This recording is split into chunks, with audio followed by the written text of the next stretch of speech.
Hello, students. This is Bakir. Welcome to the sixth lecture of When People Rebel 1857 and After.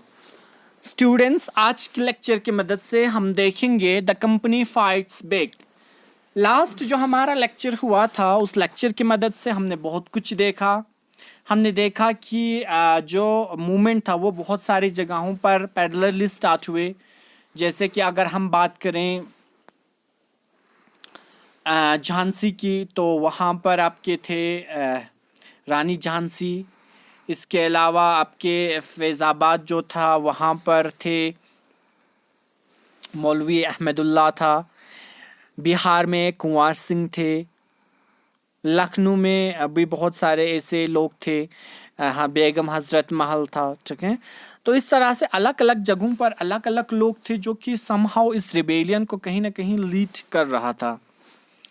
और general बत खान हमें देखने को मिलता है इन बरेली. तो इस तरह से अलग अलग जगहों पर पैरेलल जो हमें ये मूवमेंट स्टार्ट देखने को मिला. The company fights back. Unnerved by the scale of upheaval, the company decided to repress the revolt with all his might. इस बड़े से अपहेवल को देखते हुए ब्रिटिशर्स ने ये डिसाइड किया कि हम पूरी तरह से क्या कर देंगे, इस रेबेलियन को ख़त्म कर देंगे. It brought reinforcement from England, passed new laws so that the rebels could be convicted with ease and then moved into the storm centers of revolt. उन्होंने reinforcement किया इंग्लैंड से पूरी तरह से. यूजुअली उन्होंने बहुत सारे कानून पास किए ताकि जो है रीइंफोर्स किया जा सके इंग्लैंड से, और उनको ताकि कानून पास किया जा सके जिससे रिबेल्स को पूरी तरह दबाया जा सके. Delhi was recaptured from the rebels force in September 1857. सितंबर 1857 में जो दिल्ली जिन रेबल्स के पास थे, समहाउंडन के पास था, उनको छीन लिया गया ब्रिटिशर्स ने again. The last Mughal emperor Bahadur Shah Zafar was tried in the court and sentenced to life imprisonment. इसके बाद लास्ट जो मुगल एम्पायर था बहादुर शाह जफर, उनको जेल उनको सज़ा सुनाया गया कोर्ट में लाइफ इम्प्रिजनमेंट की उम्र भर ये क्या हो जाएगा, इम्प्रिजनमेंट किया जाएगा. He and his wife Begum Zeenat Mahal were sent to the prison of Rangoon in October 1858. इसके बाद इनको कहाँ भेज दिया, इनको एक बहुत अच्छी जगह पर भेज दिए जो कि रंगून के नाम से हम आज जानते हैं. बहादुर शाह जफर डाइट इन रंगून जेल इन नवंबर 1862. लगभग 1862 के आसपास में. काफ़ी एज था बहादुर शाह जफर, ऐसी बात नहीं थी. आप लोग ये सोच रहे हो कि कहीं ना कहीं ये बहुत ज़्यादा जवान था, ऐसा कुछ नहीं है. समहाउ 80 ईयर्स प्लस था. ठीक, और फाइनली 1862 में इनके डेथ हुआ. The recapture of Delhi, however, did not mean that the rebellion died down after that. Delhi के ऊपर दोबारा कब्जा कर लिया गया. इसका पूरा ये मतलब नहीं कि रिबेलियंस जो थे, रिबेल्स जो थे, जो वो लोग विरोध कर रहे थे, उनको पूरी तरह से दबाया गया, ऐसा बिल्कुल नहीं है. The British had to fight for 2 years to suppress the massive force and of popular rebellion. Britishers को तकरीबन 2 साल लगा इस पॉपुलर रिबेलियन को पूरी तरह से दबाने में. Lucknow was taken in March 1858. Lucknow को कब इन्होंने हाथ में ले लिए, 1858 में. रानी Lakshmibai was defeated and killed in June 1858. रानी लक्ष्मीबाई जो था उनको फाइनली मार दिया गया. कब? जून 1858 को. और वहाँ से जून 1858 से वहाँ से हड़प लिया गया. A similar fate await Rani Avantibai who after initial viceroy of खेरी, जो उसी साथ एक तरह की जो चीज़ है वो अवंतीबाई के साथ भी किया गया. जब इनिशियल विक्ट्री के बाद खेरी में chose to embrace death when surrounded by the British officials on all sides. उनको पूरा घेरा सराउंड किया गया. और फाइनली तो आप जानते ही हो, तांतिया तोप escaped the jungles of central India and continued to fight a guerrilla war with the support of many tribal peasants leader.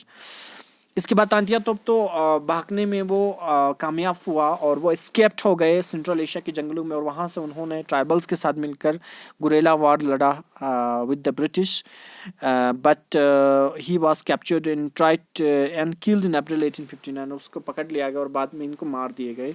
कब? 1859 में। तो लखनऊ को हड़प लिया गया 1858 में। रानी लक्ष्मीबाई को भी 1858 में मार दिया गया। अवंती को भी वैसा ही किया गया, और फाइनली तांतिया तोप को भी 1859 में पूरी तरह से ये भी ख़त्म हुआ। Just as victorious against the British and earlier encouraged rebellion, the defeat of the rebel force encouraged desertion. The British also tried their best to win back the loyalty of the British.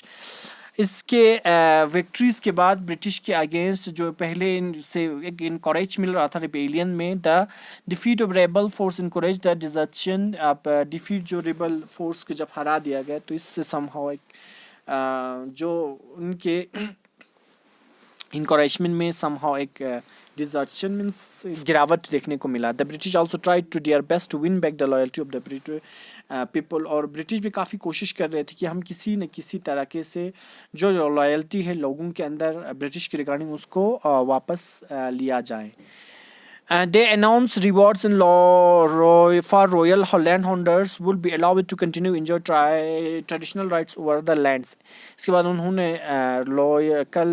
Loyal जो land holders थे उनको rewards दिया गया कि अब जो traditional जो आपके हक है वो आप इंजॉय कर सकते हो। Those who rebelled were told if they submitted to the British if they not killed by the white people। और पूरी तरह से फैला दिया गया कि अगर वो लोग जो रिबेल कर रहे हैं इन लोगों के लिए और उनको बिल्कुल ये कहा गया कि आप लोग ब्रिटिश को अगर सबमिट करोगे तो आप बस जाओगे। दोस्त who rebelled and told that submitted, अगर उन्होंने ब्रिटिश को कहा कि हम आज से नहीं करेंगे तो ठीक है और ब्रिटिश के अंदर आ जाएं, जो नहीं करोगे तो लॉयड लोगों के द्वारा जो है मार दिया जाएगा।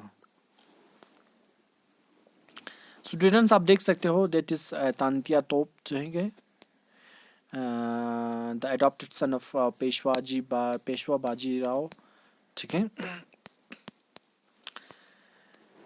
They would remain safe and their rights and claims land would not be denied। और कहा गया कि आपके राइट्स सेफ है और आपके जो क्लेम्स है वो ख़त्म नहीं होगा। Nevertheless, hundreds of spies rebels Nawab rajas were tried and hanged। कहा जाता है कि लगभग हज़ारों की तादाद में स्पाइस रेबल्स नवाब्स उनको दबा दिया गया, पूरी तरह से सक्सेसफुली सप्रेस किए गए और उनको बाद में बिल्कुल सूली पे चढ़ाया गया, ठीक है, फांसी लगा दिए गई। इसके बाद इसके बाद क्या हुआ फिर? The British had to regain the control of the country by the end of 1859। Britishers पूरी तरह से फिर से हमारे देश पर उन्होंने कंप्लीट कंट्रोल किया 1859 में। But they could not carry the ruling of land with the same policies anymore. और जो पॉलिसीज उन्होंने पहले बनाए हुए थे उस पॉलिसीज के तहत अब वो रूल नहीं कर सकता था। Given below are the important changes that were introduced by British. नीचे कुछ चेंजेस दिए गए हैं जो कि ब्रिटिश के द्वारा इंट्रोड्यूस किया गया बाद में। कौन कौन सी चेंजेस की? After the 1859 the British Parliament passed a new Act 1858 and transferred the powers of East India Company to the British Crown in order to ensure the more responsible management of Indian affairs। British parliament ने एक नया कानून पास किया 1858 में जिससे सारा power east India company के British crown को ट्रांसफ़र कर दिए गए ताकि वो बहुत अच्छे से इंडिया की जो अफेयर्स हैं जिम्मेदारी के साथ चलाया जाए। ए member of the British cabinet was appointed secretary of state for India. इसके बाद मेंबर ऑफ इस कानून के तहत 1858 एक्ट के तहत क्या किया गया? ब्रिटिश कैबिनेट अपॉइंट किए गए कुछ मेंबर्स जिससे secretary of state for India भी अपॉइंट किया गया। And made responsible all matters related to governance India. जितने भी जो मैटर्स से रिलेटेड टू इंडिया को चलाने के लिए वो सारे रिस्पॉन्सिबल है secretary of state for India. He was given a council to advise him called Indian Council। और वहाँ से उनको एक काउंसिल भी दिया गया टू एडवाइस करें सेक्रेटरी स्टेट फॉर इंडिया के लिए, secretary of the state for India के लिए, जिसको इंडियन काउंसिल कहा गया। The governor general of India was given the title of viceroy. और गवर्नर जनरल का जो टाइटल था वो गवर्नर जनरल से ख़त्म करके वाइसराय रखा गया, that is the personal representative of the crown, और वाइसराय क्या होगा, क्राउन का रिप्रेजेंटेटिव, PS होगा, यानी पर्सनल, PR होगा, पर्सनल रिप्रेजेंटेटिव होगा। Through this measures the British government accept direct responsibility for ruling India. इसी के मेजर्स के साथ साथ ब्रिटिश ने पूरी तरह से एक्सेप्ट किया कि हम डायरेक्ट रिस्पॉन्सिबिलिटी उठाएंगे ताकि इंडिया के ऊपर क्या किया जा सके, पूरी तरह से रूल किया जा सके। ओके स्टूडेंट्स, तो मैं आज का क्लास यहीं पे रख देता हूँ। अगर आपको कोई भी क्वेरीज, कोई भी डाउट रहता है तो आप किसी भी प्लेटफॉर्म के साथ कनेक्ट हो सकते हैं, मुझसे जोड़ सकते हैं, अपनी क्वेरीज हमें बता सकते हैं। Thank you so much, thanks for watching, bye bye, have a good day.